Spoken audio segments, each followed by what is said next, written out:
Bismillahirrahmanirrahim. Assalamualaikum warahmatullahi wabarakatuh.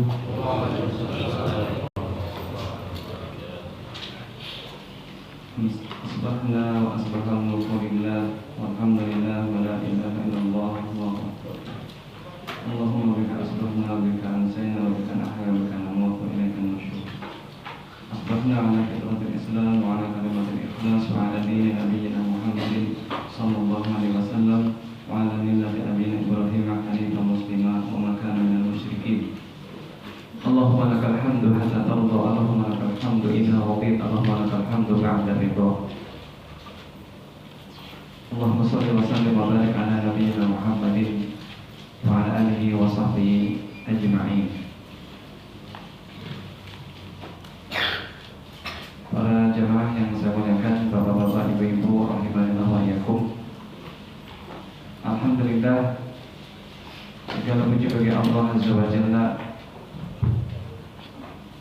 Begitu banyak nikmat yang Allah berikan kepada kita, terutama nikmat iman dan Islam, nikmat diberikan kesehatan, diberikan ketenangan hati, diberikan keluarga yang sakinah mawaddah warahmah, diberikan kenikmatan yang kita tidak akan sanggup menghitungnya. Kewajiban kita adalah mensyukuri nikmat-nikmat tersebut, menjadikan syukur kita sebagai suatu nikmat juga, dan kita harus selalu menjaga syukur itu kepada Allah Subhanahu wa Ta'ala. Salah satu bentuk syukur kita adalah menyatakan salawat dan salam kepada Rasulullah SAW yang telah mencontohkan kepada kita bagaimana cara bersyukur yang benar. Beliau orang yang paling bersyukur kepada Allah Subhanahu wa Ta'ala. Beliau adalah orang yang paling menjadi figur contoh bagi kita dalam setiap ibadah kita, akidah kita, akhlak kita, serta muamalah kita. Pada kesempatan pagi hari ini kita akan melanjutkan hal-hal yang penting untuk kita ketahui, yang ini berkaitan dengan kesempurnaan sholat kita. Setelah kita membahas syurutus sholat, syarat-syarat sholat, kemudian kita membahas arkanus sholat, rukun-rukun sholat, terus kita membahas wajibatus sholat, hal-hal yang diwajibkan ketika sholat, terus kita membahas sunanus sholat, hal-hal yang disunahkan ketika sholat, terus kita membahas makruhatus sholat, hal-hal yang dimakruhkan ketika sholat, terus kita juga sudah bahas. Nah, sekarang akan kita bahas mubahatus sholat, hal-hal yang dibolehkan ketika kita sholat, baik itu ucapan ataupun perbuatan ataupun isyarat. Yang pertama, hal-hal yang dibolehkan ketika sholat adalah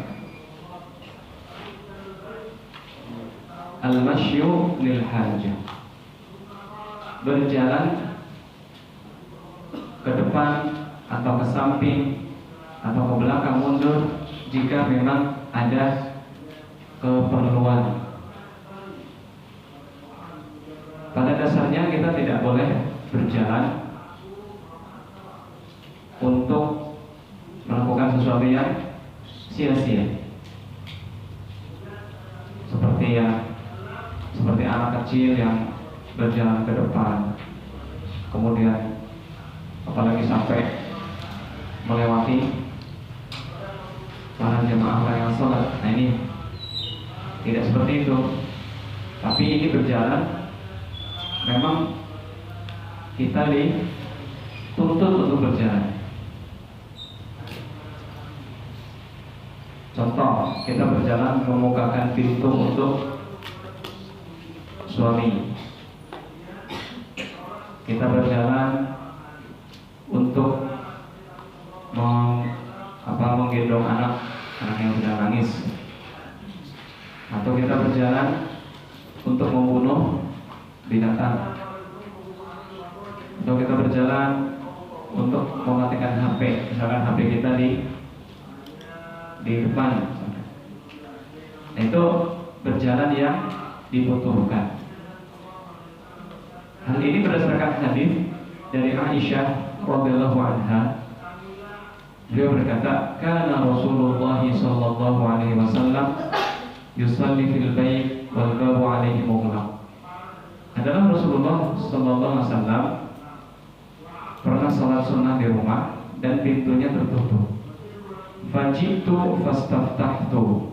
Maka aku masuk dan aku meminta untuk dibuka. Masuk. Famasya fafatahani. Kemudian beliau berjalan dan membukakan pintu untukku. Tsumma raja'a ila musallahu. Kemudian beliau kembali ke tempat sholat. Wa wasafana al-baba fil qiblah. Dan Aisyah mengatakan bahwa pintunya itu di arah kiblat. Jadi Rasulullah SAW itu berjalan membukakan pintu sambil sholat, membuka pintu. Pintunya di kiblat. Jadi badan kita harus selalu ada kiblat. Tidak boleh kanan atau kiri atau malah berbalik, nggak boleh. Menghadap kiblat. Kalau misalkan pintu di sebelah kanan, ya kita bergeser. Ya kita tetap ke arah depan, kita buka pintunya. Kalau ke kiri, kita bergeser ke kiri, kita buka pintunya. Kalau di belakang, kita mundur, buka pintunya. Itu kalau pintunya misalkan nggak dikunci ya. Kalau pintunya dikunci, kuncinya nggak tahu di mana.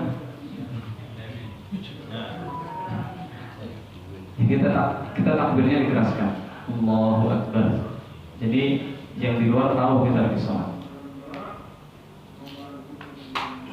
Atau misalkan kita ya kasih isyarat, misalkan kita ketok tok gitu. Intinya kita mengisyaratkan pintunya nggak bisa dibuka. Atau kita coba kok nggak bisa dibuka, ya berarti ya sudah, kita teruskan sholatnya. Jangan kita batalkan. Aduh, istriku pulang, ntar ngomong lagi. Enggak lah, istrinya juga sabar. Sholat dulu, baru setelah selesai nyari kunci, buka. Itu yang pertama. Jadi berjalan untuk hajat. Bukan hanya membukakan pintu. Ya tadi misalkan ada ular membahayakan lagi jalan. Ya, misalkan kita sholatnya di lapangan. Atau untuk mengisi shol. Misalkan yang depan batal, maka yang belakang maju, jangan diam baik gitu. takut batal, udahlah nggak usah maju. Maju, karena ada hajat. Nah coba praktek 3 orang. Ayo mas, yang masih muda-muda, mohon maaf ya, bukannya nyuruh, mau kita tolong gitu. Yang belakang satu berdiri pak. Ayo pak, yang belakang satu. Antum di belakangnya. Yang tengah, antum batal, keluar antum. Yang tengah keluar. Nah, antum maju pak. Ya itu. Jadi yang maju yang belakangnya. Jangan sampai dia geser. Kelamaan. Jadi yang belakangnya maju, nanti yang belakangnya lagi maju lagi, yang belakangnya lagi maju lagi. Gitu. Ya, coba paham ya? Cara berlangkahnya gimana? Langkahnya. Enggak. Apa? Melewati soft juga apa? Melebihi 3 langkah itu Nggak masalah. Melebihi 3 langkah nggak masalah. Karena yang penting dibutuhkan. Misalkan pintunya jauh, kita lebih dari 3 langkah, nggak apa-apa. Tidak ada batasan 3 langkah. Tidak ada. Kalau yang 3 kali bergerak tanpa ada hajat, itu memang makruh. 3 kali bergerak berturut-turut. Maju lagi pak. Ada yang baru datang, biar sama-sama merasakan kehangatan. Jadi jangan kita takut ya, takut mengurangi pahala misalnya. Tidak, justru kita dapat pahala karena mengisi soft itu dapat pahala. Man wasala as-soft wasalahullah, wa man qata'a as-soft qata'ahullah. Barang siapa menyambung soft, maka dia akan Allah sambung. Barang siapa memutus soft, Allah akan putus. Nah ini perhatikan juga ya. Kalau kita bawa anak kecil, itu sama saja softnya terputus. Kalau yang belum tamis, misalkan anak umur 3 tahun atau umur 4 tahun, kita taruh di samping kanan kiri, softnya putus itu. Kenapa? Karena anak kecil itu tidak dianggap sah sholat. Anak kecil bisa niat nggak dalam hati? Bisa niat nggak? Sholatnya sah nggak kalau pakai niat? Enggak. Anak kecil tahu nggak rukun sholat, syarat sholat, atau dia lagi ngapain? Tahu nggak dia? Anak kecil. Orang yang belum tahu di situ akalnya sudah sempurna belum? Belum. Makanya Pak, jangan bawa anak kecil yang belum tamyiz ke masjid. Aduh, kan kita harus ngajarin anak sholat. Iya, ngajarinnya bukan di masjid, di rumah. Kalau sudah tamyiz, dia sudah tahu. Kamu umur berapa deh? Umur berapa? 6 tahun. Udah bisa sholat. Sholat itu pertamanya apa deh? Pertama sholat itu apa? Udah bisa sholat ya. Kalau berarti udah tamyiz itu biasanya 7 tahun, tapi ini 6 sudah paham, berarti sudah tamyiz. Gak apa-apa bawa ke sholat, kita taruh di samping kita. Tapi kalau 1 tahun, 2 tahun, apalagi anaknya perempuan, udah anaknya perempuan ditaruh di sampingnya, alasannya ngajarin sholat. Maaf Pak, perempuan ya sama perempuan, itu softnya putus kalau perempuan, apalagi perempuannya udah habis juga, itu putus softnya Pak, nggak boleh. Berarti orang tuanya telah memutus soft. Ya, jadi mohon maaf, berarti nggak boleh bawa masjid, boleh, tapi jangan soft, tapi di depan kita aja ya, supaya softnya nggak putus. Kenapa? Anak kecil itu, Pak, kalau sedang sholat sulit untuk tenang. Nanti ke kanan, nanti ke kiri, terus balik lagi. Giliran tutup softnya dia kesel, nangis gitu. Ya nggak, sering nggak begitu? Nah, udah softnya putus, dia nangis. Ntar bapaknya kesel sama gitu. Salah bapak, ya bapak kenapa? Mau putus soft. Gitu. Saya tanya, Pak, anak kecil sudah wajib sholat belum? Dia tak sholat nggak dosa. Justru kalau dia mau putus sholat, jadi bapaknya yang dosa. Apalagi dia teriak-teriak, lari-lari. Iya, teriak-teriak, lari-lari. Ada orang sholat diciduk bal gitu.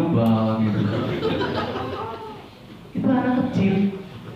Dia nggak dosa, yang dosa bapaknya. Kenapa? Dia belum bisa sholat. Kalau anak segini kan udah nggak jalan-jalan kan. Jadi begitu Pak ya. Jadi sambung soft Pak. Bapak melangkah berapa langkah nggak masalah. Kemudian yang kedua, hamlus sobi, dibolehkan menggendong, entah ini digendong bayinya, entah di atas pundak. Yang penting kita tetap bisa sedekah. Kita tetap bisa sedekah sambil menjaga bayi. Tapi ini ibu-ibu, kalau bapak-bapak boleh saja, tapi ya anak kecil itu kan khawatirnya buang air kecil, khawatirnya membuat berisik di masjid. Ini sholat wajib itu usahakan kita benar-benar khusyuk. Ya, jadi boleh sholat di rumah, bayinya nangis digendong. Nanti kalau sujud, bayinya taruh, ya kan? Atau di sampingnya supaya dia tenang. Misalkan kita berdiri, lagi, karena ada contohnya dari Rasulullah SAW. Perhatikan.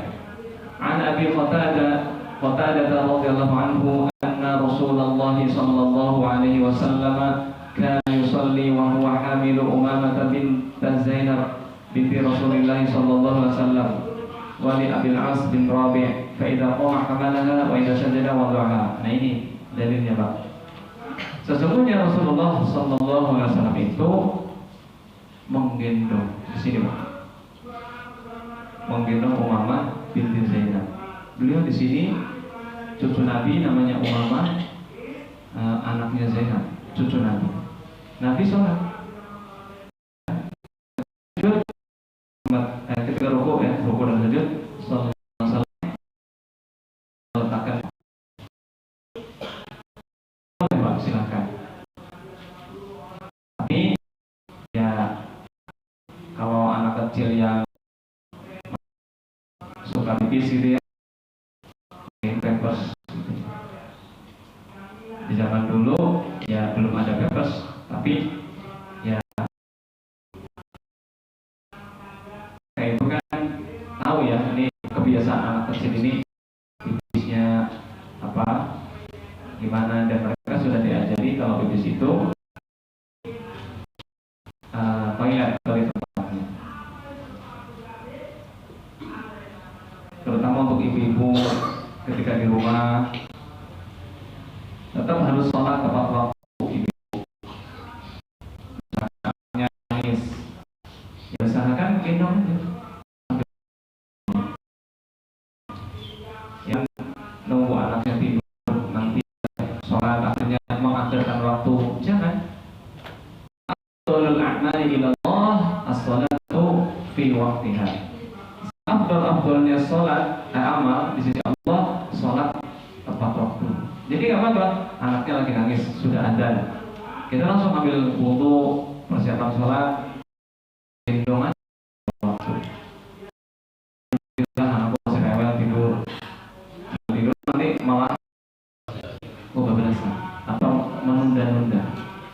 Jangan ditunda-tunda ibu. Ya, jangan ditunda-tunda. Kalau firman, "Fawailul lil musallin alladzina hum 'an sholatihim sahun."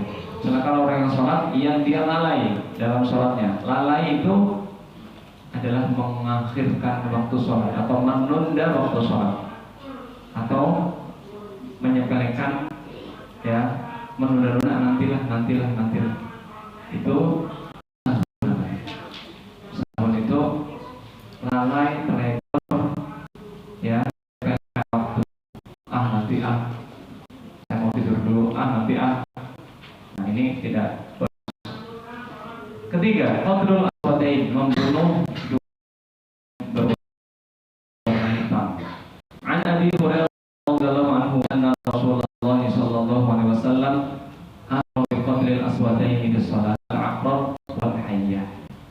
Dari Abu Hurairah, sesungguhnya Rasulullah sallallahu alaihi wasallam memerintahkan untuk membunuh dua binatang yang berwarna hitam, yaitu kalajengking dan ular.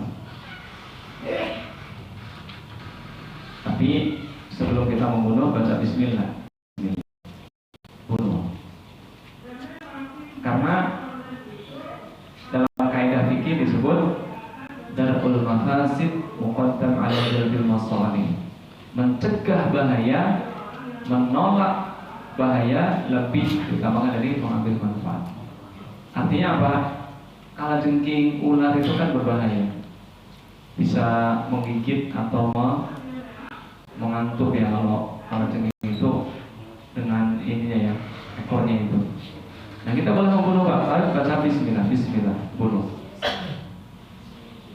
Padahal kita sedang sholat. Karena apa? Khawatir ketika kita sujud, kita nggak sadar, kita sudah lihat pas berdiri, kita lihat ada kalajengking. Nggak apa-apa, kita maju, bunuh bismillah. Ular kita bunuh bismillah. Jangan sampai nanti malah kita biarkan, udah biarlah. Pas sujud dia digigit. Nah, makanya nggak apa-apa dibunuh. Untuk khusyuk juga, coba kalau bapak ada ular lalu lama dibiarkan, apakah bapak bisa tenang nanti pas sujud? Malah sambil lihat ularnya, malah bukannya sujud lihat ularnya. Bunuh ularnya. Ini Rasulullah memerintahkan sallallahu alaihi wasallam. Jangan ragu-ragu. Jangan kasihan, jangan apa dia juga makhluk hidup. Ya iya makhluk hidup, tapi dia membahayakan. Ya, makhluk hidup yang membahayakan boleh kita bunuh. Sampai semut pun boleh kita bunuh kalau dia menggigit kita. Tapi yang menggigit saja atau yang menyakiti kita refleks gitu. Gak apa-apa. Kutu rambut, boleh nggak bunuh kutu rambut? Ya boleh saja. Antum kalau nggak kutu kalau nggak dibunuh, antum saya mau pelihara kutu, ya udah silakan. Membahayakan atau merugikan? Atau lebah jika dia membahayakan antum, nyamuk. Jadi binatang-binatang itu memang boleh kita bunuh, tikus, burung gagak, cicak, itu memang boleh kita bunuh. Membunuhnya malah dapat pahala, Pak. Jangan malah cicak diternakan gitu, tikus dipelihara, tikus putih, tikus hitam dipelihara. Nggak boleh, kita disuruh bunuh tikus. Jangan malah jualan tikus. Walaupun kita nggak makan, tapi jualan tikus atau tikus putih itu. Nah itu nggak boleh, Pak. Karena kita disuruh membunuh. Binatang yang kita disuruh membunuh itu haram kita jual belikan. Ular nggak boleh kita jual belikan.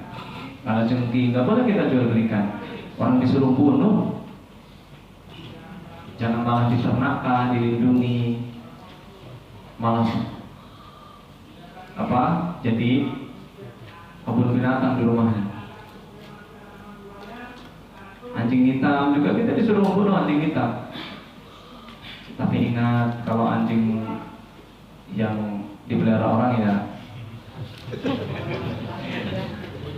dia yang selalu ngurus nih, jangan sampai anjingnya ini liar.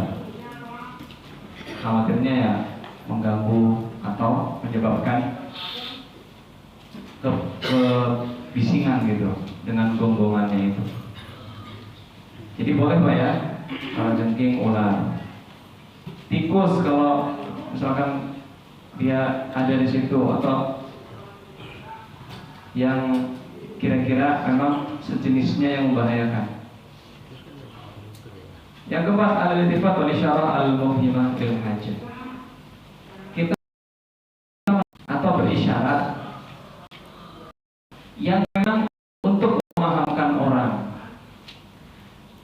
Diri Allah qala ishtaka Rasulullah sallallahu alaihi wasallam fa shallaina wa ra'ahu wa huwa qa'idun faltafata ilaina fara'ana qiyaman fa asyara ilaina fa qa'adna.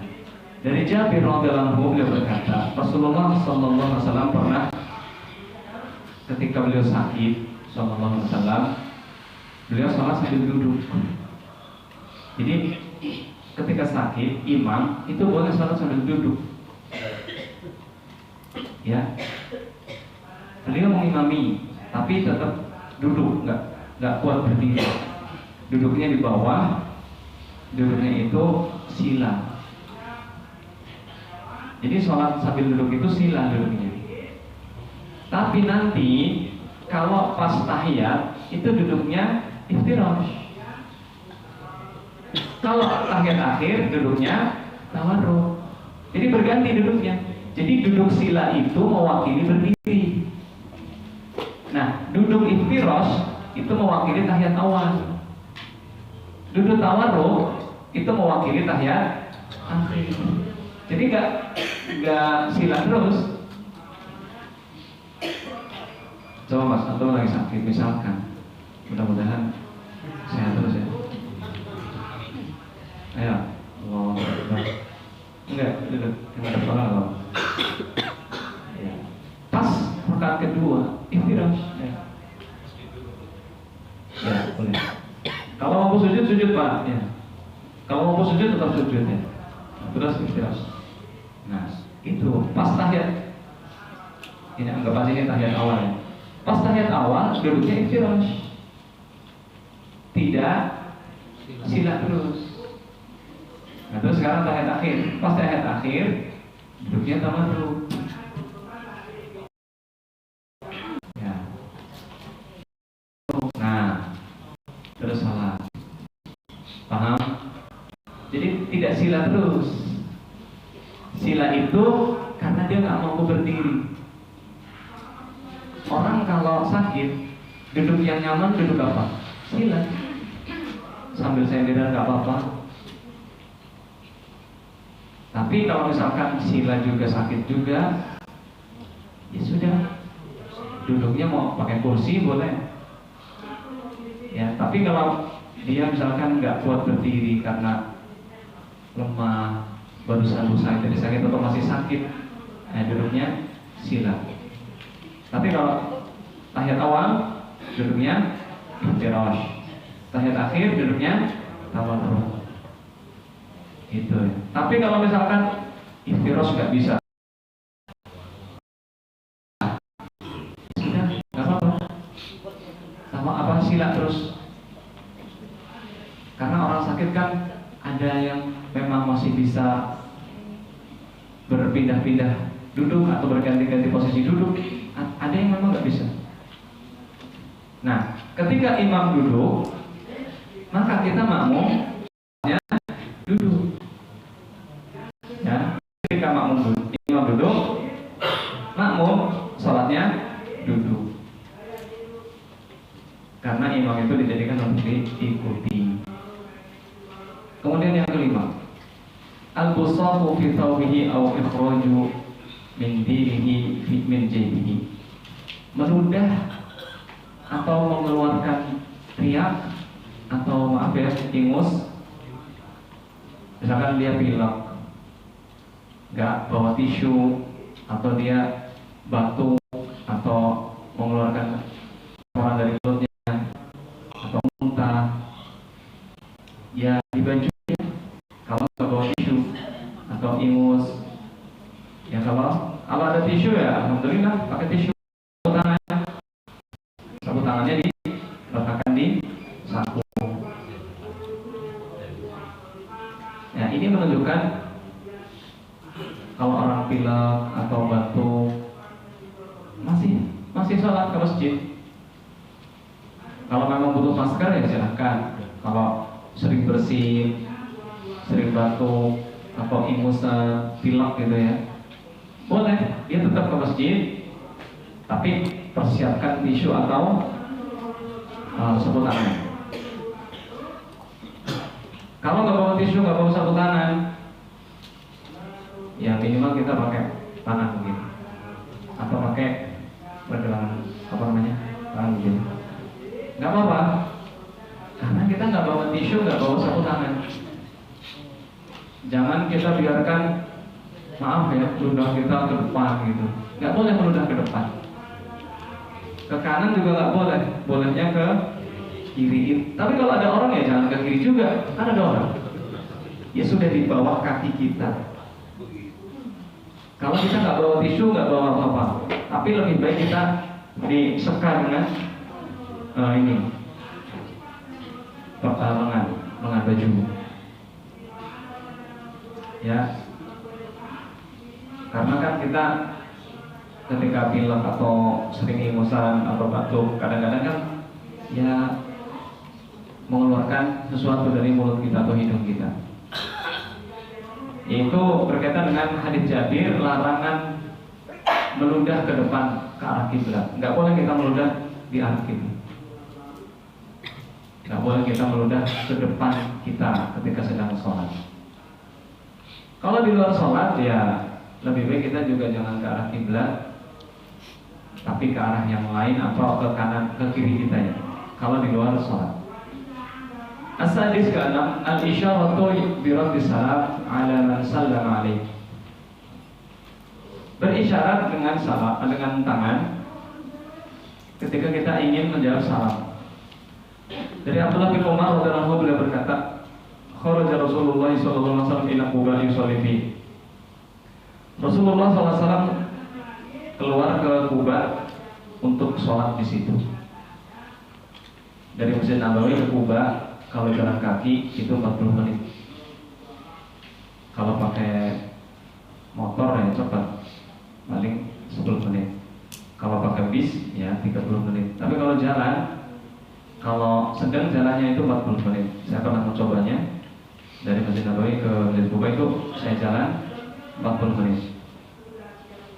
Ya, disunahkan kita ya boleh jalan, boleh naik kendaraan. Jalannya juga enak, kanan kirinya toko-toko, pemandangan, rumah-rumah penduduk. Bukan padang pasir Pak, jangan dikira padang pasir. Ya dulu padang pasir di zaman Rasulullah, sekarang ada rumah-rumah ruko-ruko. Kita jalan itu udah enak, udah trotoar, udah enak, kanan kiri toko, perumahan penduduk, ada taman-tamannya, ada banyak rumah-rumah, masya Allah. Ada kebun kurma juga banyak. Pokoknya sepanjang Masjid Nabawi sama Masjid Quba itu udah enak, dingin, udah banyak pohon juga.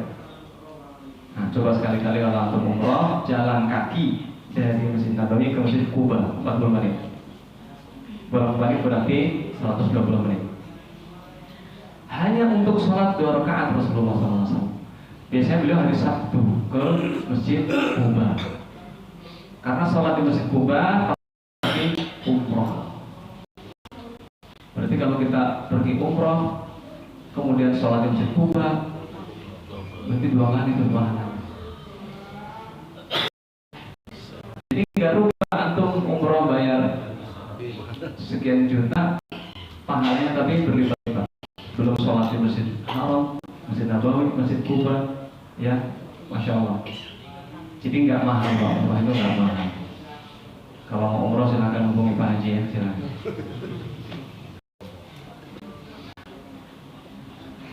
Kemudian orang-orang Ansor mendatangi Nabi dan mengucapkan salam. Pada saat Assalamualaikum. Assalamualaikum. Kemudian bilangkan ada bersama Rasulullah di Masjid Kuba itu, menemani Rasulullah SAW.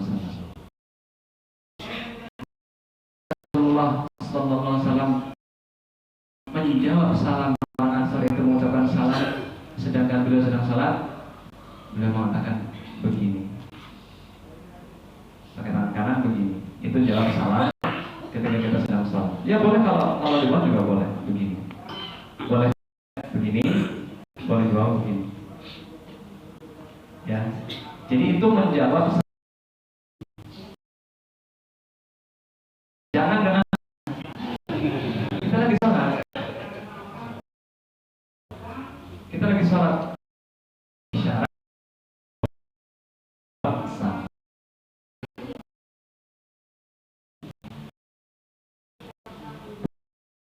Bukan begini, bukan begini, kayak begini. Bayangkan ya, menjawab salam kan wajib ya. Sholat aja masih suruh jawab salam.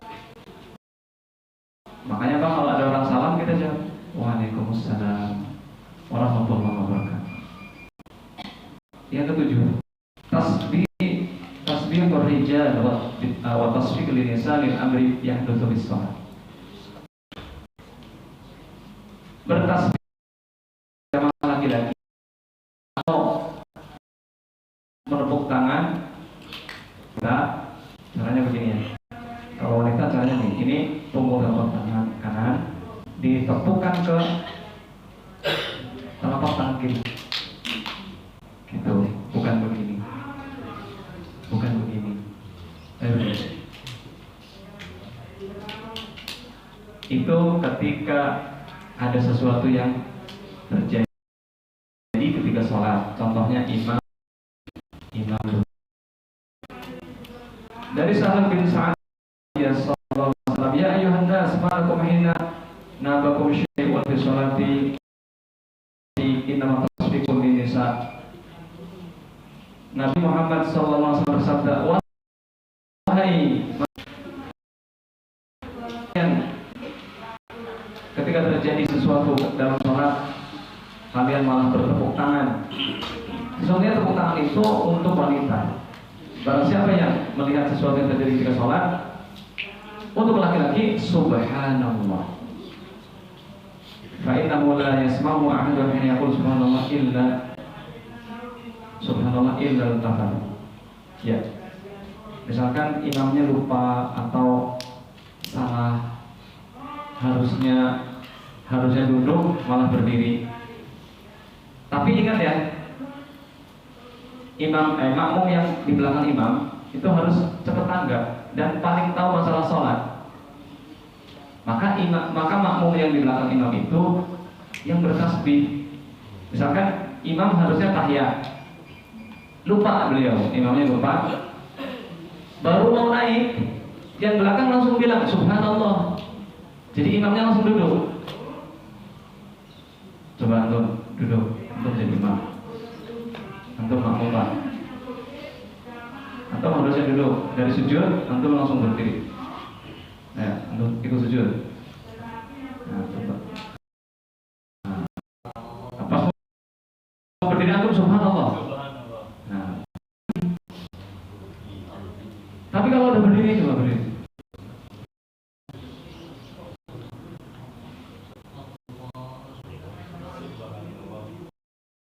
Entar dulu, kalau udah berdiri enggak, terusin berdiri. Udah sudah, enggak boleh dia duduk. Tapi rakaat yang tadi enggak diambil. Jadi sudah berdiri kecuali dia baru mau bangun. Maka ketika antum bilang subhanallah, antum langsung duduk. Itu menambahkan rakaat kalau iya betul, karena imamnya lupa. Tapi nanti sujud sahwi nanti saya salah apa ya? Oh lupa, tadi lupa nggak tadi ya. Berarti rakaat yang ini nggak dianggap. Karena sujud kan tahiyat awal memang wajib, tapi harus ditutup dengan sujud sahwi. Iya, lupa tadi. Tidak usah karena itu wajib, tapi nanti sebelum salam sudah tarawih. Karena tahiyat awal itu wajib, bukan rukun. Kalau rukun itu kan harus nambah, harus menambal kekurangan. Kalau wajib nggak usah. Tapi antum harus sujud sahwi. Atau misalkan imamnya misalkan apa?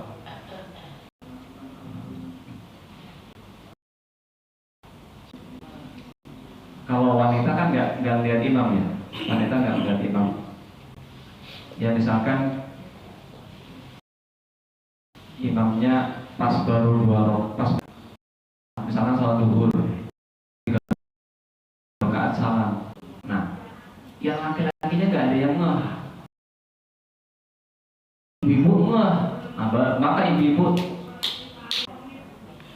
kalau laki-lakinya nggak ada yang ngeh, bisa nggak kejadian seperti itu? Bisa, laki-lakinya nggak ada yang ngeh, dia baik. Tapi ada sesuatu yang kurang deh. Cuma nggak paham gitu. Ya sudah, berarti ibu-ibunya tepuk tangan. Tepuk tangannya begini ya, bukan begini. Tepuk tangan begini nggak boleh. Karena ini seperti kebiasaan jahiliyah.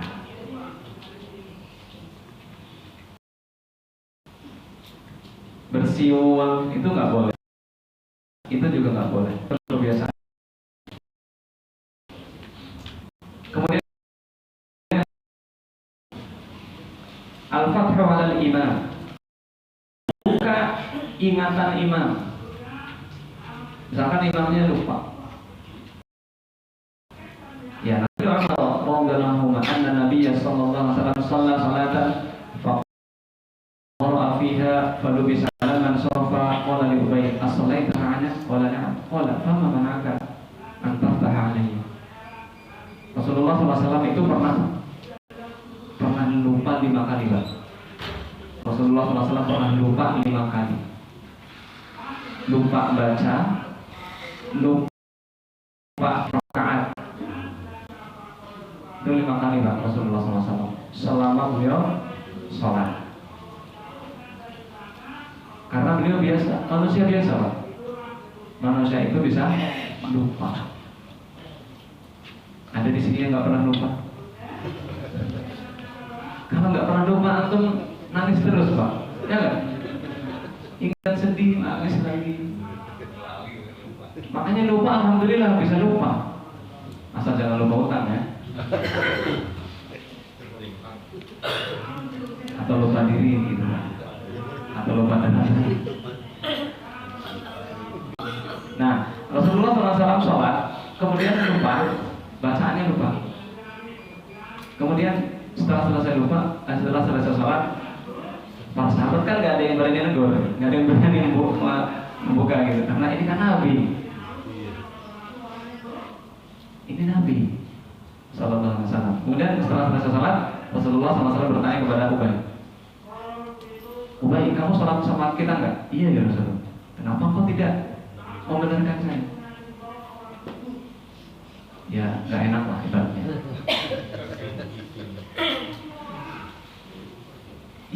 Yang membuka atau yang membenarkan imam siapa? Ya, perhatikan. Rasulullah SAW bersabda, liyani ulul ahlam dan nuha. Orang yang di belakangku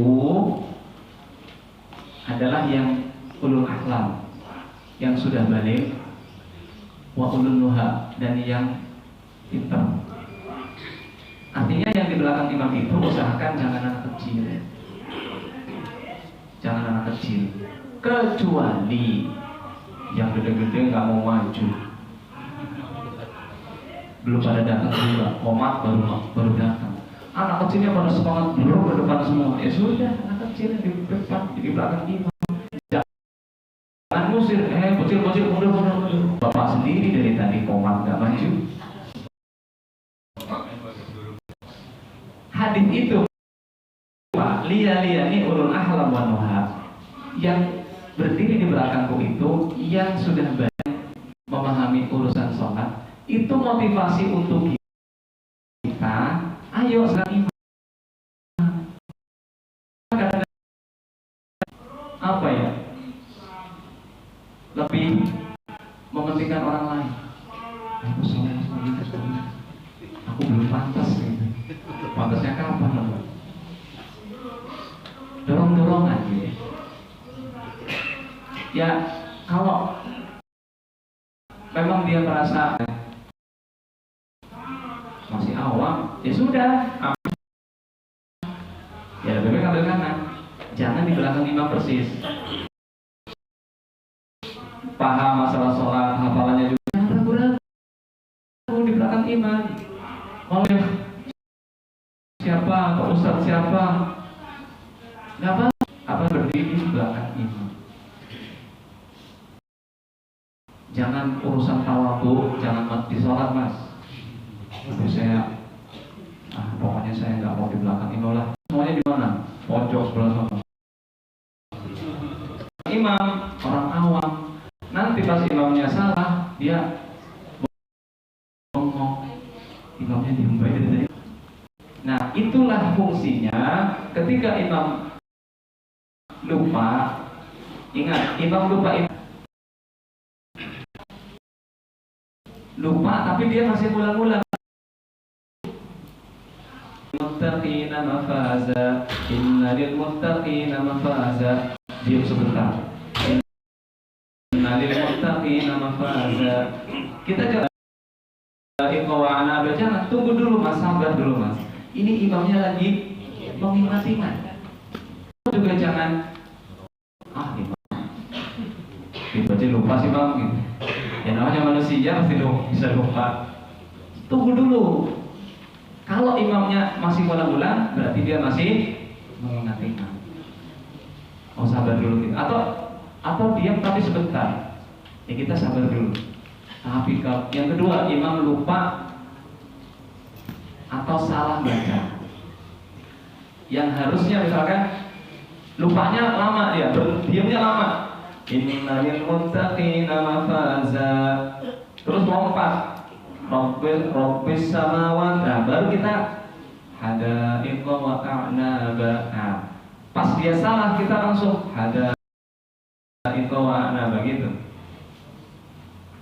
Makanya itulah fungsinya orang yang hafalannya banyak itu untuk membenarkan iman. Lama dia lama gitu. Innalil muttaqina mafaza. Dia lama banget. Makmumnya. Ya sudah makmumnya ada ikhwana. Berarti imamnya lupa. Nah itu boleh bagi makmum buka. Lupa itu artinya tertutup ingatannya. Nah makanya fathu itu membuka ingatan imam. Yang membuka adalah yang dekat imam. Shaf kedua, shaf ketiga sabar. Yang shaf ketiga hafalannya bagus, teriak sabar, antum di belakang. Ini yang benar, yang di belakang imam persis. Itulah fungsinya yang membenarkan, yang di belakang itu yang paham, yang hafalannya banyak. Jangan sampai rame, pojok sana benerin, pojok sana benerin. Ini imamnya bingung. Aku salah apa ya? Diteriakin ke masjid. Gak boleh ya, gak boleh. Asal membuka fathu ala imam. Dan ketika membenarkan pun jangan ada merasa dirinya lebih pintar dari imam. Jangan merasa dia menyepelekan imam. Karena manusia biasa. Rasulullah SAW bersabda apa? Innama ana basyarun ansa kama tansawun fa idza nasitu fadzakiruni. Sesungguhnya aku manusia biasa, lupa seperti kalian bisa lupa. Kalau aku lupa, ingatkanlah. Sekelas imam-imam Masjidil Haram saja bisa, tapi Tapi kita nggak usah nyari-nyari kesalahan ya. Cari kesalahannya nggak usah.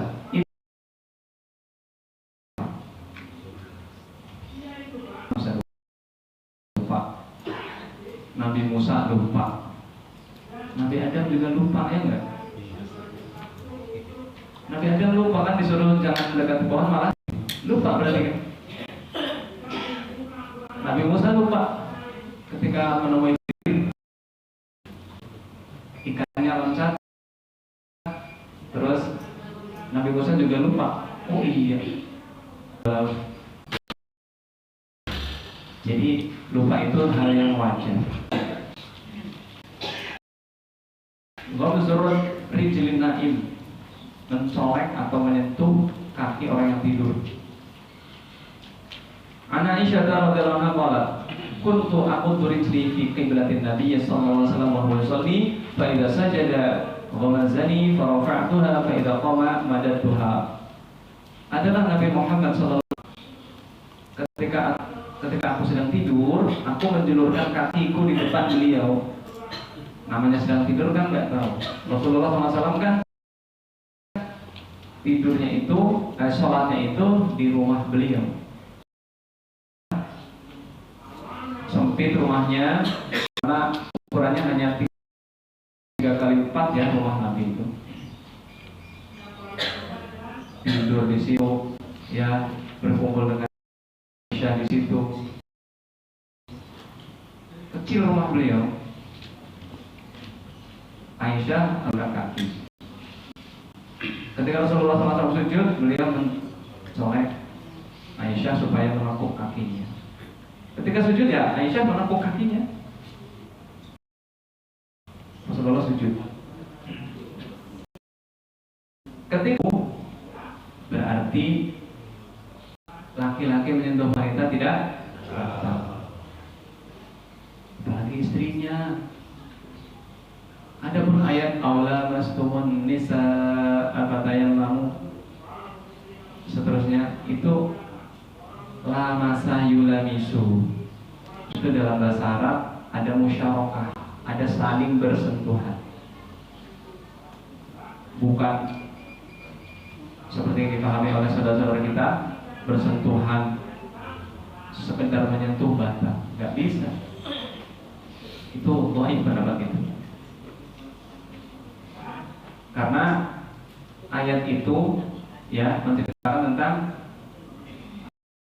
bagaimana ketika laki-laki itu berjima, lama sedikitnya berjima, batal wudunya.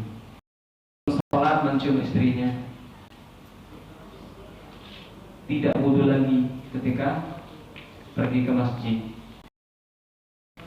menyentuh Aisyah, dan banyak sekali hadis-hadisnya. Dan pendapat Ibnu Abbas selama saya itu artinya jima. Jadi biasa.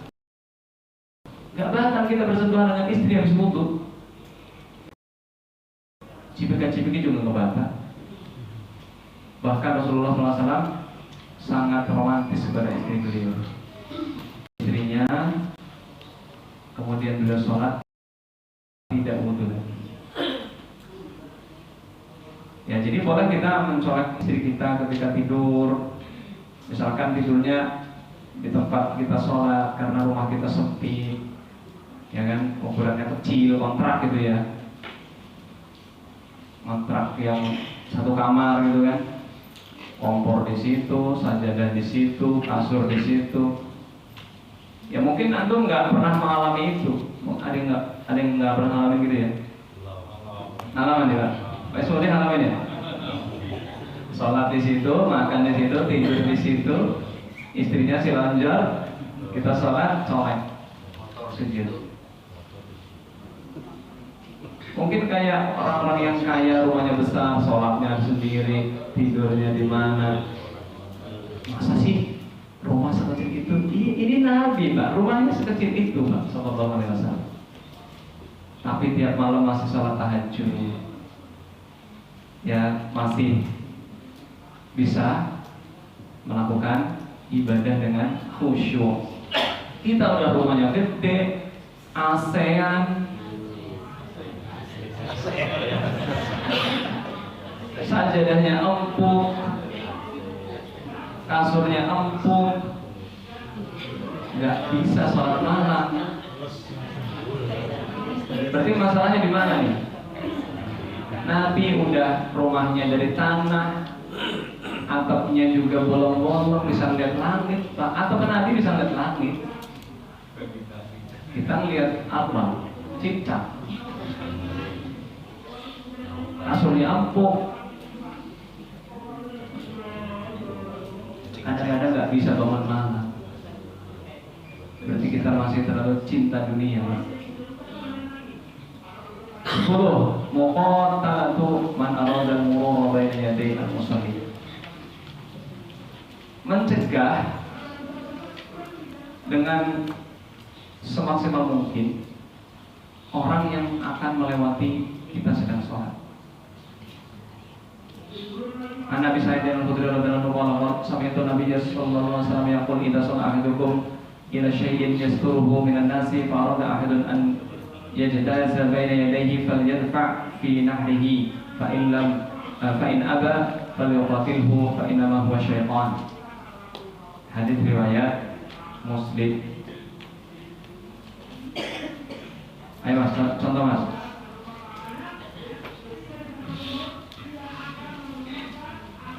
Ayo antum lewat sini. Antum misalkan belum tahu. Ya, lewat. Sini Mas. Nah, antum langsung mundur. Tapi jangan ditonjok ya. Diginiin aja.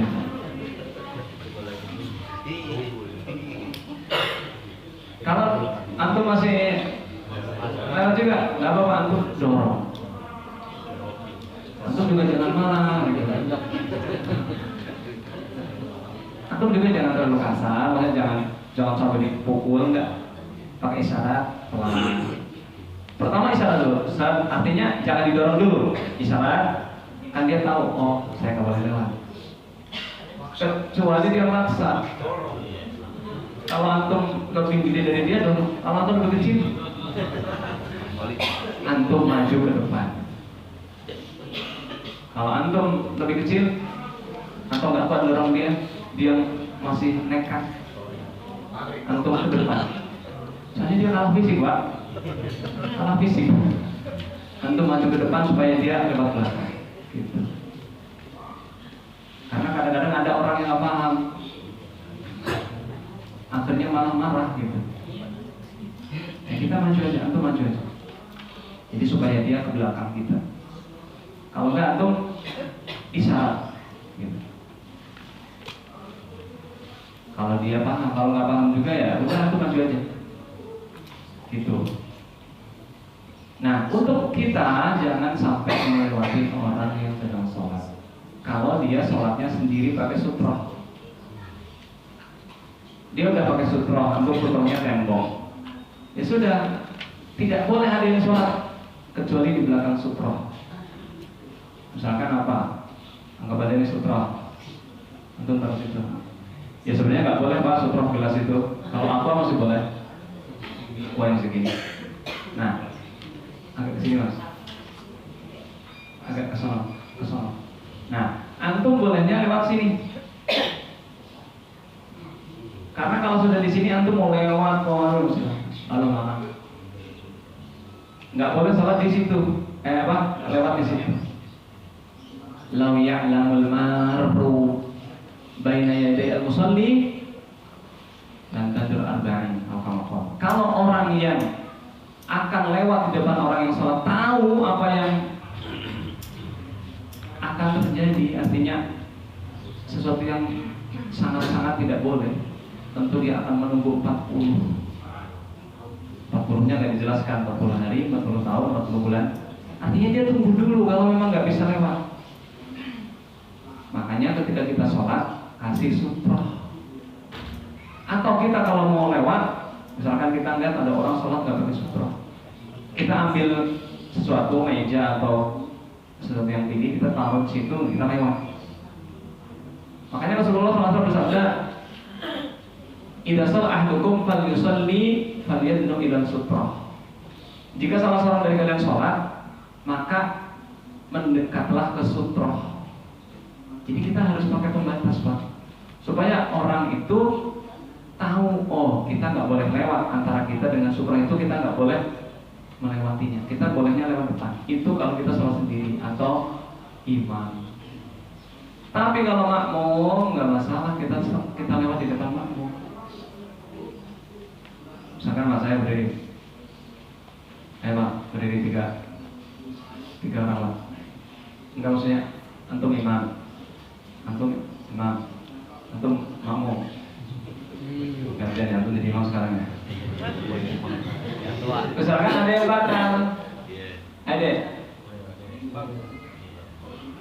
kamu berdiri deh, kamu batal keluar ke sana deh. Nah itu nggak masalah, boleh, karena yang penting imamnya ini tidak dilewati. Kalau melewati makmum nggak masalah. Kalau dia makmum, nah kalau nggak boleh, antum gimana kalau di tengah-tengah? Antum lagi menahan kentut, tahu gitu. Kanan kirinya makmum, gimana saya keluar ya? Ya keluar lah, nggak apa-apa lewatin makmum, nggak masalah lewatin makmum. Atau lewat di sela-sela sholat di antara pundak gitu. Tapi kan itu mengganggu. Antum jalan dulu lewatin sholat, makmum di depan makmum, nggak masalah, karena makmum itu yang penting sutrohnya imam inilah yang jangan dilewati.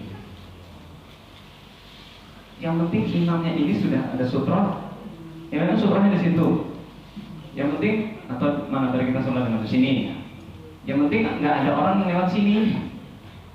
Kalau lewat situ nggak masalah, nggak masalah. Iya. Kemudian yang selanjutnya, al-buka, menangis. An Ali radhiyallahu anhu qala, ma kana fina farisun yawma badrin ghairu al-miqdad wa laqad ra'aytuna wa ma fina illa na'im illa Rasulullah sallallahu alaihi wasallam tahta syajaratin yusalli wa yabki hatta asbaha. Dari Ali bin Abi Thalib radhiyallahu anhu, beliau berkata,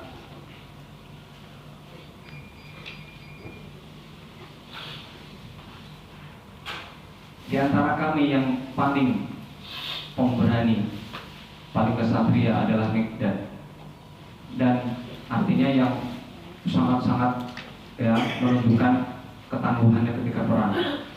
Aku melihat, sungguh aku telah melihat diri kami semuanya tertidur saking capeknya, kecuali Rasulullah Sallallahu Alaihi Wasallam. Beliau sholat di bawah pohon dan menangis sampai subuh. Ya Allah ya Rabb. Hadis ini riwayat Imam sanadnya sahih Ibnu Abi Hatim. Ya, menangis ketika sholat. Kemudian yang selanjutnya, nggak ada di buku.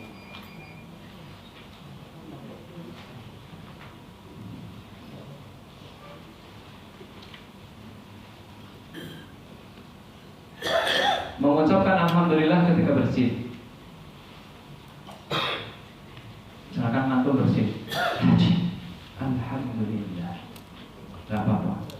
Tapi jangan disauti, ya Rasulullah, jangan. Yang bersin aja yang mengucap. Karena dalilnya idza atau ahadukum falyashammi. Falyahmadillah. Jika salah seorang dari kalian bersin, maka ucapkan alhamdulillah. Alhamdulillah. Atau misalkan antum mendengar sesuatu yang membahagiakan. Misalkan antum lagi sholat di masjid, Tahu-tahu anak antum datang, Abi, ibu udah lahiran. Bisa nggak begitu? Nggak bisa, anaknya dari rumah lari-lari. Namanya anak kecil. Tapi jangan nanya, sehat nggak gitu. Ya batal sehat. Alhamdulillah. Dalilnya adalah ketika ya Abu Bakar sholat, ya beliau dikabari sesuatu yang mengembirakan, beliau mengucapkan Alhamdulillah. Begitu juga ketika bersih, Alhamdulillah.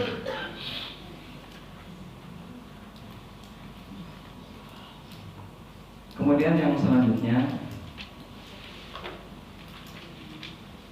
melihat ke imam jika terlalu lama sujud, ngangkat kepala gitu. Misalkan imamnya nggak biasa nih, biasanya sujudnya kan ya subhana rabbil a'la, subhana rabbil a'la, subhana rabbil a'la, doanya misalkan Allahumma inni as'aluka ilman nafi'a wa rizqan thayyiban wa taqabbala, atau doanya ya muqallibal qulub tsabbit qalbi ala dinik. Ini kok sampai 10 menit sujud terus, maka boleh kita doa.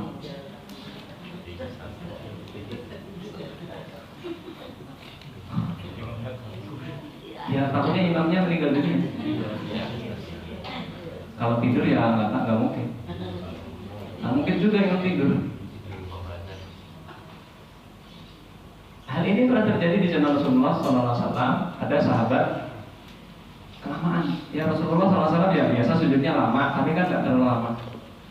Nggak nyampe 15 menit. Kecuali sholat gerhana. Sholat gerhana itu bisa 10 menit sujud lama. Berdirinya aja bisa setengah jam sholat gerhana, satu surat itu. Tapi kalau sholat biasa kan ya nggak nyampe lah. Semenit juga mungkin nggak ada sujud, kan setengah menit. Tapi ini kok lama sujud terus. Boleh makmum lihat ada apa sih? Lihat atau nyolek? Lihat dulu.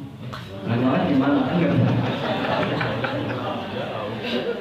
Lihat dulu Pak. Asalkan sujudnya terlalu lama dari kebiasaannya. Kalau dia lama tapi masih normal ya nggak usah nengok. Atau bangun lebih dulu, tunggulah. Ini berdasarkan dalil bahwa Rasulullah SAW itu pernah sholat lama sujudnya. Ada sahabat yang nengok, oh ternyata ada anak kecil di sini. Ada Hasan atau Husain sedang menunggangin beliau. Ya Allah ya Rabb, ini akhlak Nabi. Beliau lagi sujud, kemudian beliau mengatakan, Kana ibni irtahalani fakarihtu an u'ajjilahu hatta yaqdi hajatahu. Aku sedang sujud, tahu-tahu kok putraku, cucunya maksudnya Husain atau Hasan atau salah satunya atau dua-duanya, lupa, lama. Nabi nggak enak gitu. Nabi orangnya kan masya Allah tidak ingin mengecewakan orang lain, termasuk cucunya. Cucunya kan lagi anggap Nabi itu, maaf ya, sudah. Akhirnya Nabi, ya udah biarin dulu lah, sampai puas ini si cucuku. Akhirnya lama gitu. Ya sudah, sahabatnya sujud lagi, udah tahu begitu sujud lagi. Boleh Pak. Nggak usah dicolek, ini sahabat gak nyolek Nabi. Colek gitu, enggak. Sabar Pak, justru manfaatkan buat doa terus. Nanti juga bangun kan Nabi, tahu lah. Sallallahu alaihi wasallam. Begitu juga kita Pak, kalau lagi sholat, kecuali kita makmum ya. Kita makmum, imamnya udah bangun, kita lagi ditungguin anak. Ya bangunlah, masa nggak bangun? Ketinggalan tuh. Kecuali imamnya yang ditungguin. Tapi ini kan Rasulullah nggak mengajak Husain. Husainnya lagi main ke Masjid Nabawi. Kalau Kalau mengajar dari tadi kan tahu, oh ini ada cucuku. Rasulullah nggak tahu ada cucunya. Ya ini menunjukkan boleh bawa anak kecil. Tapi Husain ini kan udah tamyiz, udah 7 tahunan. Ya, kalaupun belum tamyiz, ya dia datang sendiri. Ujuk-ujuk datang sendiri. Enggak kita kita masukin software itu putus pak, soalnya apa? Kalau anak belum tamyiz ditaruh di soft itu putus softnya. Kalau mau mengajari anak di rumah ajari sampai benar dulu, sholat begini ya. Nanti kalau sholat nggak boleh bercanda, nanti kalau sholat nggak boleh main-main. Nah itu nanti kalau udah tamyiz baru diajar. Kemudian yang selanjutnya yang dibolehkan ketika sholat itu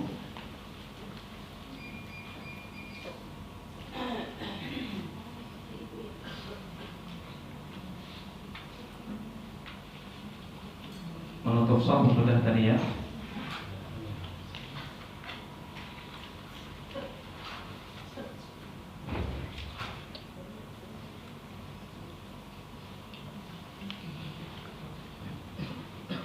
Berpindah tempat juga boleh atau bergeser untuk menutup shaf. Dan insya Allah itu cukup lah ya. Wallahu a'lam bishawab. Kita pertanyaan. Assalamualaikum warahmatullahi wabarakatuh. 1. Bacaan sujud kaki bagaimana? Sama, subhana rabbil a'la, subhana rabbil a'la 3 kali. Boleh juga subhana rabbil a'la wa bihamdi. Adapun bacaan subhanalladzi la yashu wa la yansa. Maha suci Allah yang tidak lupa dan tidak. Sekali 2 kali Ustaz. Sawi. Sekali apa 2 kali Ustaz sujud? 2 kali. Sekali ya Ustaz ya? Tapi ada yang sekali ya? Sekali. Sujud sawi itu 2 kali. Sujud, bangun, sujud lagi, bangun lagi, baru salam. Bacanya sama, subhana rabbil a'la, subhana rabbil a'la, subhana rabbil a'la. Bukan subhanalladzi la yashu wa la yansa, bukan. 2. Ketika sholat di kendaraan bis. Maaf, ada yang lupa ya. Tapi ini untuk sholat sunnah ya. Untuk sholat sunnah boleh imam sholat sambil megang mushaf. Imam. Untuk sholat sunnah, bukan sholat wajib. Adapun makmum tidak. Makmum tidak diperkenankan memegang mushaf. Dan terus itu yang di Masjidil Haram banyak yang memegang mushaf. Ya kan Masjidil Haram bukan dalil. Allah berfirman apa Pak? Wa idza quri'al Qur'anu fastami'u lahu wa ansitu la'allakum turhamun. Jika dibacakan Al-Qur'an, artinya jika sedang sholat, imam sedang baca, fastami'u lahu. Dengarkan baik-baik, wa ansitu, tenang. Bukan faqra'u kan? Jika dibacakan Al-Qur'an ketika sholat, dia tenang, dengarkan imam. Allah tidak memerintahkan faqra'u, bacalah, lihatlah mushaf. Jangan ikuti yang begitu, Pak. Jangan ikuti yang begitu. Walaupun di Masjidil Haram, Masjidil Nabawi banyak begitu kan, jangan diikuti. Kenapa? Karena otomatis kita akan melihat mushaf terus, tidak melihat tempat sujud. Yang dibolehkan memegang mushaf itu imamnya. Itu pun sholat sunnah. Atau ada mushaf di depannya itu. Misalkan imamnya khawatir lupa, yaudah taruh mushaf di depan. Itu untuk sholat sunnah saja Pak. Sholat wajib tidak. Sholat wajib imam ya nggak usah pegang mushaf. Sholat wajib enggak. Cukup yang dia hafal saja. Faqra'u ma tayassara minal Qur'an. Bacalah yang mudah bagimu. Ya wajib. Kalau baca itu baca mushaf yang di depan itu. Boleh kalau sholat sunnah. Sholat tarawih kan sunnah. Iya. Kalau sholat wajib jangan. Kenapa? Karena sholat sunnah itu memang ada dalilnya. Ada seorang sahabat mengimami sholat tarawih di zamannya Aisyah, dan beliau memegang mushaf karena memang ini sholat sunnah, Pak. Sholat sunnah itu sambil duduk juga boleh. Boleh nggak Pak sholat sunnah sambil duduk? Boleh. Tapi pahalanya setengah. Sholat wajib boleh nggak sambil duduk? Padahal dia mampu sambil duduk? Nggak boleh. Sambil berdiri? Nggak boleh. Sholat sunnah walaupun dia bisa sambil berdiri, boleh sambil duduk. Tapi pahalanya setengah. Ya itu Pak ya. Jadi jangan antum menyimak imam, nggak usah, dengerin aja. Kata Syekh bin Baz, orang-orang yang memegang mushaf, makmum memegang mushaf ketika sholat tarawih muhdath. Muhdath itu apa? Bid'ah.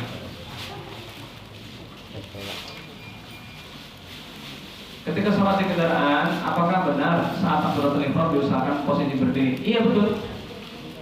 Setiap takbiratul ihram usahakan berdiri, walaupun dia sholat sambil duduk. Usahakan berdiri. Allah Ta'ala berfirman, wa qumu lillahi qanitin. Berdirilah kepada Allah bersolat dengan khusyuk, qanitin. Kecuali memang nggak bisa sama sekali, sakit kakinya, badannya lemas, nggak bisa berdiri, ya sudah sambil duduk. Tapi kalau misalkan dia ada sedikit sakit di kakinya, duduk berdiri lama nggak bisa. Kan ada yang berdiri lama nggak bisa, berdiri sebentar bisa. Kan takbiratul ihram berdiri sebentar. Allahu Akbar. Udah, kalau udah mulai kerasa nyeri, linu, encok segala macam, dan berdiri. Tapi usahakan pas takbiratul ihram berdiri. Begitu juga di kendaraan, di pesawat, kereta api, bis, kapal laut, ya kan? Atau di atas gentek, atau di atas kendaraan lain lah, atau sholat di naik kuda. Boleh nggak sholat naik kuda? Boleh. Rasulullah SAW sholat sunnah naik unta. Nah kalau sholat sunnah itu pun boleh menghadap kemana saja sholat sunnah. Tapi kalau sholat wajib, antum cari dulu arah kiblat. Itu kalau sholat wajib, antum harus benar-benar sungguh-sungguh cari arah kiblat. Kalau sholat sunnah ya memang, tapi kadang-kadang kan kendaraan sholat sunnah itu kan boleh di atas kendaraan, sengaja kita sholat sunnah naik kuda sambil sholat sunnah, nggak masalah. Kudanya muter-muter kemana nggak masalah. 3. Membatalkan sholat karena untuk menghentikan anak-anak yang bercanda saat sholat, apakah termasuk berdosa atau diperbolehkan? Nah ini masalahnya.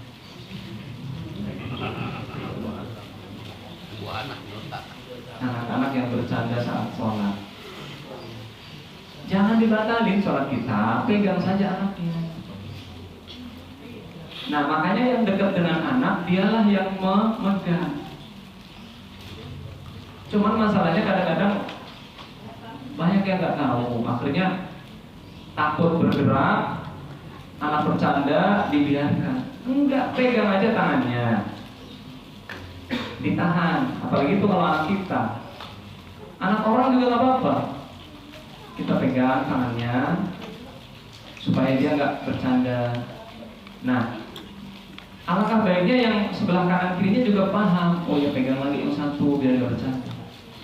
Nah lain kali ya ini anak-anak yang suka bercanda begini, kalau sudah tamiz, dinasihatin benar-benar sama bapaknya. Kata Syekh Utsman Al-Khamis, ulama dari Kuwait, beliau mengatakan kalau anak-anak belum bisa diajarkan untuk tenang, belum bisa dikondisikan untuk tenang, pokoknya dia susah diem, selalu bergerak, selalu mengganggu orang, teriak-teriak, gaduh, pukul-pukul inilah, kotak amal dipukulin lah, jendela dipukulin lah.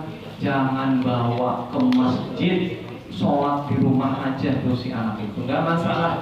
Karena apa? Madorotnya lebih besar, yaitu mengganggu jamaah. Karena ada anak-anak yang tidak bisa tenang, akhirnya baru takbiratul ihram aja udah lari, nunggu bapaknya, lari gitu. Pas bapaknya udah takbir itu, astagfirullahaladzim. Harusnya bapaknya cepet tanggap, kan bapaknya tahu gerak geriknya ini udah mau lari. Jangan malah udah bodo amat, yang penting saya sholat. Nggak bisa Pak, nggak boleh bodo amat. Bodoh jangan amat-amat banget. Bodoh jangan amat-amat banget. Ingat Pak, inna hadhil masajid la yasluhu illa lis-shalah wa dzikrullah wa qiraatil Qur'an. Sesungguhnya masjid-masjid ini tidak boleh kecuali untuk sholat, zikir, dan membaca Al-Quran. Tidak boleh untuk berisik-berisik begitu. Tidak boleh, apalagi ini sedang sholat. Membuat imam jadi gampang lupa, membuat jamaah yang lain juga hatinya nggak khusyuk. Nanti khusyuk nggak bakal ada anak kecil yang rame-rame gitu. Pasti kan ini anak siapa sih gitu kan? Artinya antum selama ini, ya anaknya siapa ya lah, anak siapa? Makanya yang punya anak, silakan bawa anaknya ke masjid, tapi yang sudah tamyiz dan sudah bisa dikondisikan. Tidak berarti kita melarang, tidak, tapi ada hal-hal yang harus diajarkan. Boleh silakan. Kalau anak perempuan ya jangan, anak perempuan itu sholatnya di rumah. Ajarkan anak perempuan untuk cinta sholat di rumah, karena sholat di rumah lebih baik buat mereka. Jangan malah anak perempuan diajak ke masjid terus. Kebalik, ngajarin anak sholat iya bagus, tapi ajarinnya di rumah. Bapak-bapak juga jangan apa ya, maaf ya, terlalu sayang sama anak, atau mungkin anaknya nangis di rumah rewel. Ada rewel, ajak masjid, berrewelnya di masjid ya. Biar teriak-teriaknya di masjid. Emang ini rumah Bapak, ini rumah Allah, ada adabnya. Antum kalau bertamu di rumah orang, berisik di rumah orang itu gimana? Mengganggu nggak? Antum kalau bertamu ke rumah orang, yang diganggu tuan rumahnya aja kan? Nah ini kalau ke masjid yang diganggu berapa orang? Yang satu udah nggak khusyuk, yang satu garuk-garuk kepala, yang satu batin ini anak siapa? Yang satu selesai sudah. Pokoknya nggak bakalan khusyuk. Imamnya juga bacaannya bisa lupa-lupa kalau ada berisik. Kaget imam tuh, jendela dipukul misalnya. Makanya Pak, hati-hati ya, ajak anak ke masjid harus benar-benar dijaga ketertibannya. Ini yang dibutuhkan kerjasama semua, DKM juga, pengurusnya juga, terus jamaahnya juga. Jangan cuek kalau ada anak yang berisik. Ayo, jangan berisik. Jangan kita cuek, bukan anak saya. Jangan. Beramar ma'ruf nahi munkar itu bukan hanya untuk keluarga kita. Wallahu a'lam bishawab. Ya demikian, mohon maaf tidak ada pertanyaan lagi karena ada tempat lain. Kita tutup dengan doa kafaratul majlis. Wassalamualaikum warahmatullahi wabarakatuh. Subhanakallahumma wa bihamdika asyhadu an la ilaha illa anta astaghfiruka wa atubu ilaik. Assalamualaikum warahmatullahi wabarakatuh.